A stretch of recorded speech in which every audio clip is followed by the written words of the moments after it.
2025년 3월 15일 대통령 변호인단 입장문. 변호사들까지 내란몰이에 동원된 충격적인 사실이 드러났다. 변호사들까지 동원하는 거대한 배후 세력은 누구인가? 곽종근 전 사령관이 조사를 받는 과정에서 변호인이 3번이나 교체되었다. 그 변호인들은 곽종근이 자수서를 제출하고 조사받는 것을 지켜본 후 바로 사임하였다. 자수서가 아니라 회유서를 잘 작성했는지 그에 따른 거짓 진술을 제대로 하였는지 지켜보는 것이 변호인들의 임무가 아닌가 강력히 의심된다. 단 한 번이 아니라 3번에 걸쳐 똑같은 일이 반복되었기 때문이다.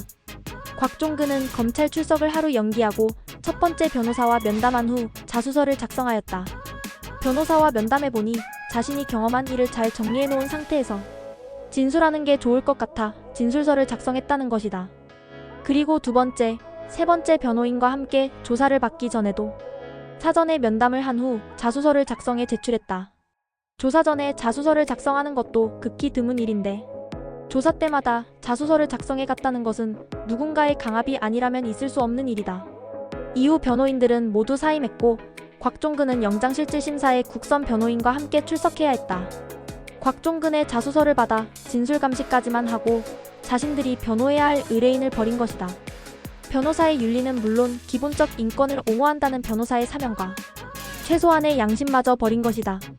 어려움 속에서 변호가 필요했던 사람에게는 얼마나 절망적이고 두려운 일이며 황당했을 일이겠는가? 사람으로서 가슴이 아픈 일이며 법조인으로 직업 윤리와 양심을 어디에 두었는지 묻고 싶다. 과연 누가 곽종근에게 변호사들을 보내 사전에 진술을 조율하고 원하는 방향의 진술을 하는지 감독하였는가? 변호사들을 탄핵 공작과 내란몰이의 도구로 이용한 자들은 누구인가? 이제는 모두가 어렵지 않게 그 배후를 추측할 수 있을 것이다.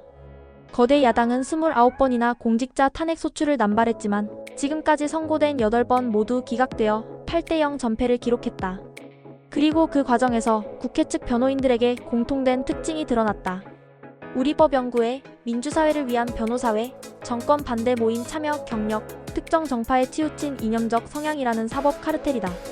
거대 야당은 탄핵 소추를 발의하면서 국회법이 정한 법제사법위원회의 조사도 거치지 않고 몇 건의 신문 기사만을 증거로 첨부해 탄핵 소추를 의결했다.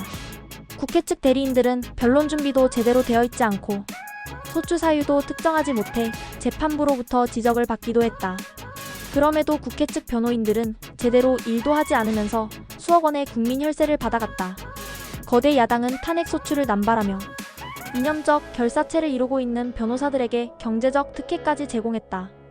내란몰이를 위해 진술을 조작하며 시키는 대로 허위 진술을 하고 있는지 감시하도록 변호사를 보낸 배후 역시 누가 봐도 뻔하다. 이들이 바로 탄핵 공작과 내란몰이의 최종 배후 세력인 것이다. 법을 악용하여 탄핵 소추를 남발하며 민주주의를 훼손하고 법 기술자들을 동원하여 내란몰이를 한 그들이 바로 법비 집단이다. 공수처의 위법 수사와 불법 행위는 공수처가 탄핵 공작과 내란몰이에 하명 수사기관으로 전락했음을 여실히 보여주었다. 그리고 일부 편향된 변호사들 또한 증거 조작의 감시꾼 역할로 가담한 정황이 드러나고 있다. 내란몰이에 동원된 변호사들에게 고언한다. 마지막 양심과 자존심이 살아있다면 국민 앞에 진실을 밝혀 역사의 죄인이 되지 않기를 바란다. 곽종근 전 사령관 역시 어둠 속에서 내란몰이 세력의 협박과 회유에 시달릴 것이 아니라 모든 진실을 공개하고 밝은 세상으로 나와야 할 것이다. 내란죄로 엮겠다고 협박하고 변호사들을 동원해서 조작한 곽종근의 오염된 진술은 더 이상 탄핵 심판의 증거가 될 수 없다. 곽종근의 진술, 홍장원의 메모는 탄핵 공작과 내란몰이의 실체를 밝히는 증거일 뿐이다. 헌법재판소는 조속히 대통령의 직무 복귀를 결단하라.